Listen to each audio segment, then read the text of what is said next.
voix masculine profonde et engageante. Vous est-il déjà arrivé de vous sentir submergé par les soucis, comme si le poids du monde reposait sur vos épaules, chaque tâche semblant plus urgente que la précédente? Comme si chaque petite chose était une urgence absolue. Les notifications incessantes, les délais serrés et les attentes élevées peuvent rapidement devenir accablants. On est tous passés par là. Ce sentiment de ne jamais en faire assez, de toujours courir après le temps. La société nous dicte de tout prendre à cœur, notre image, nos possessions, ce que les autres pensent. Nous sommes constamment bombardés de messages nous disant de nous soucier de tout, de ne rien laisser au hasard.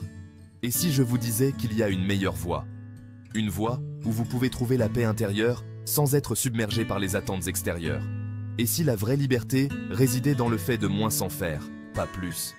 Imaginez une vie où vous pouvez marcher calmement dans une ville animée, sans être affecté par le chaos environnant. C'est ça, l'art de s'en foutre. C'est apprendre à rire des petites choses et à ne pas se laisser abattre par les tracas quotidiens. Il ne s'agit pas d'apathie ou d'indifférence totale. Il s'agit de trouver un équilibre, de savoir quand se soucier et quand lâcher prise. Il s'agit de choisir ses combats avec sagesse, de déterminer ce qui mérite vraiment votre attention et votre énergie. Il s'agit de concentrer votre énergie sur ce qui compte vraiment et de laisser aller le reste, de se libérer des distractions inutiles et de se concentrer sur l'essentiel. Il s'agit de vivre avec intention et confiance, libéré du poids du stress inutile. De faire face aux défis avec une sérénité inébranlable. Êtes-vous prêt à vous libérer? À briser les chaînes du stress et à embrasser une vie de liberté et de paix? Ce guide est votre plan pour maîtriser cet art.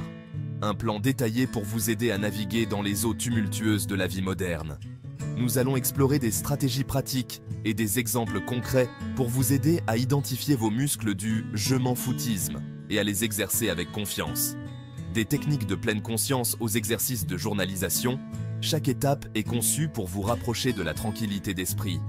Préparez-vous à retrouver votre paix intérieure et à vivre une vie qui vous ressemble vraiment. Une vie où vous êtes en harmonie avec vous-même et avec le monde qui vous entoure.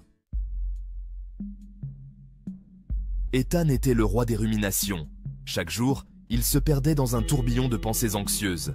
Il s'inquiétait de tout, des moindres détails de sa vie quotidienne, de son travail, de sa présence sur les réseaux sociaux, même de la façon dont il pliait son linge.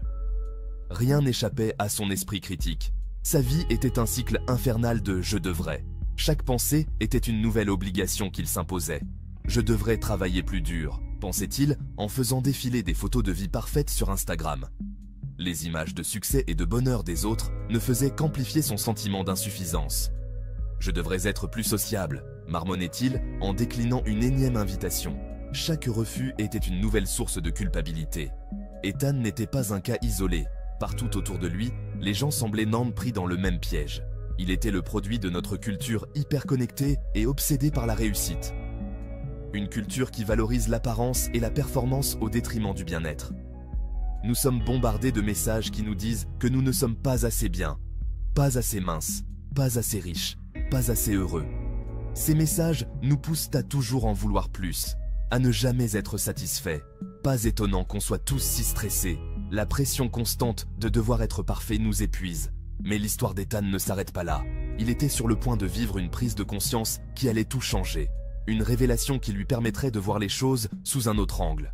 Il était sur le point de découvrir que la clé du bonheur ne réside pas dans les « je devrais », mais dans l'acceptation de soi et la gratitude pour ce que l'on a déjà. Cela a commencé subtilement. Insomnie, fatigue, un nœud persistant à l'estomac. Il se mettait trop la pression, essayant d'être à la hauteur des attentes de tous. Puis sont venues les crises d'angoisse. Son corps lui hurlait de ralentir, de respirer, de réévaluer sa vie. Ethan a réalisé qu'il vivait la vie de quelqu'un d'autre, poursuivant des objectifs qui ne lui correspondaient pas. Il était tellement occupé à vouloir plaire aux autres qu'il en avait oublié ce qui comptait vraiment pour lui. Cette prise de conscience a été douloureuse, mais aussi libératrice. Il était enfin temps de changer. Le voyage d'Ethan vers une vie sans stress a commencé par un simple mot, bof. Il a commencé à l'appliquer aux choses qui n'avaient pas vraiment d'importance. Pas envie d'aller à cet événement de réseautage? Bof. Stressé par le fait de ne pas avoir 100 likes sur sa dernière publication Instagram? Bof. Il ne s'agissait pas d'être paresseux ou apathique. Il s'agissait de choisir consciemment où il voulait diriger son énergie. Il a commencé à dire oui aux choses qui le stimulaient, aux choses qui lui apportèrent de la joie, et un bof retentissant à tout le reste. Lentement mais sûrement, Ethan a commencé à reprendre possession de son temps et de sa tranquillité d'esprit. L'une des plus grandes difficultés d'Ethan était l'anxiété sociale. Il était terrifié à l'idée d'être jugé, de dire la mauvaise chose, de ne pas être apprécié. Mais en adoptant la philosophie du bof, il a découvert un autre outil puissant. Et alors? Inquiet de bégayer pendant une présentation? Et alors? Tout le monde ne le trouvera pas forcément fascinant. Stressé d'aborder une nouvelle personne lors d'une fête? Et alors? Il pourrait essuyer un refus ou se faire un nouvel ami. Les possibilités étaient infinies. Et alors est devenu le mantra d'Ethan, un moyen de remettre en question ses pensées négatives et de sortir de sa zone de confort. C'était un rappel que la plupart des choses qu'il redoutait étaient soit peu susceptibles de se produire, soit bien moins graves qu'il ne le pensait. En se souciant moins de ce que les autres pensaient, quelque chose d'incroyable s'est produit. Il a commencé à s'aimer davantage. Il a accepté ses petites manies, ses imperfections, sa façon unique de voir le monde. Il a réalisé que la perfection était une illusion et que la vraie confiance venait du fait de s'accepter soi-même, avec ses qualités et ses défauts. Cette nouvelle confiance en lui était magnétique. Les gens étaient attirés par son authenticité, sa capacité à se montrer vulnérable, son aptitude à rire de lui-même. Ethan a appris que les vraies connexions se créent dans l'authenticité, pas en essayant d'être quelqu'un qu'on n'est pas. Le parcours d'Ethan n'avait pas pour but de le rendre insensible ou indifférent. Il s'agissait pour lui d'aligner ses actions sur ses valeurs, de vivre une vie qui lui ressemblait. Il a découvert que le bonheur n'était pas une destination, mais une conséquence du fait de vivre authentiquement, de poursuivre ses passions et de s'entourer de personnes qui l'aimaient pour ce qu'il était. C'est ça, le cœur de l'art de s'en foutre, se détacher du besoin de validation externe et trouver la satisfaction en soi. Il s'agit de définir sa propre version du succès et du bonheur, puis d'avoir le courage de la poursuivre, quoi qu'en pensent les autres. Prêt à vous lancer dans votre propre aventure du « je m'en foutisme ».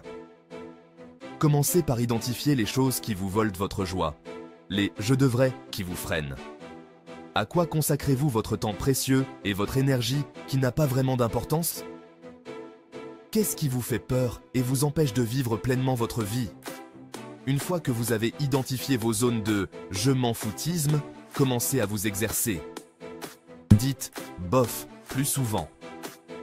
Adoptez le pouvoir du « et alors ». Remettez en question vos pensées négatives et remplacez-les par des croyances stimulantes. N'oubliez pas qu'il s'agit d'un voyage, pas d'une destination. Soyez patient avec vous-même et célébrez vos progrès en cours de route.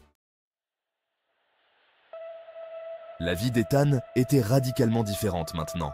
Il avait appris à se détacher des choses qui ne méritaient pas son énergie. Il n'était plus esclave de ses soucis.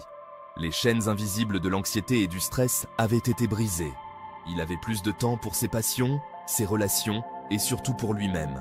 Il redécouvrait la joie de peindre, de rire avec des amis et de méditer en pleine nature. Il n'était pas parfait, mais il était satisfait. Chaque coucher de soleil était une nouvelle opportunité de se sentir en paix. Il avait trouvé la liberté dans l'indifférence, une indifférence choisie et consciente. Non pas envers tout, mais envers les choses qui n'avaient d'eux vraiment aucune importance. Il laissait son téléphone sonner sans culpabilité et s'éloignait des situations stressantes sans regret. Il était la preuve vivante que s'en foutre pouvait être la chose la plus libératrice au monde. Sa confiance en lui grandissait chaque jour. Son histoire nous rappelle que nous avons tous le pouvoir de choisir ce qui nous tient à cœur. Nous pouvons décider de ce qui mérite notre attention et notre amour. Nous pouvons choisir de nous libérer du besoin d'approbation, de déchirer les lettres de rejet et de sourire avec assurance. De la peur du jugement, en ignorant les commentaires critiques et en marchant avec confiance parmi la foule. De la pression d'être parfait, en froissant les listes de tâches interminables et en riant dans un parc. Nous pouvons choisir de vivre une vie qui nous ressemble vraiment, en savourant nos hobbies et en partageant des moments simples avec ceux que nous aimons. Une vie remplie de joie, de sens et de moments partagés, et d'une bonne dose de bof. Parce qu'au final, ce qui compte vraiment, c'est de trouver notre propre chemin vers la liberté. La transformation d'Ethan n'est pas passée inaperçue. Sa confiance retrouvée et sa joie de vivre étaient contagieuses. Il a encouragé son entourage à remettre en question ses propres « je devrais », à lâcher prise sur son besoin de contrôle et à embrasser la liberté que procure le fait de s'en foutre. L'effet domino de son parcours témoignait du pouvoir d'une vie authentique. Lorsque nous nous donnons la permission de lâcher prise sur ce qui ne nous sert pas, nous créons un espace pour la joie, pour la connexion, pour une vie qui nous appartient vraiment.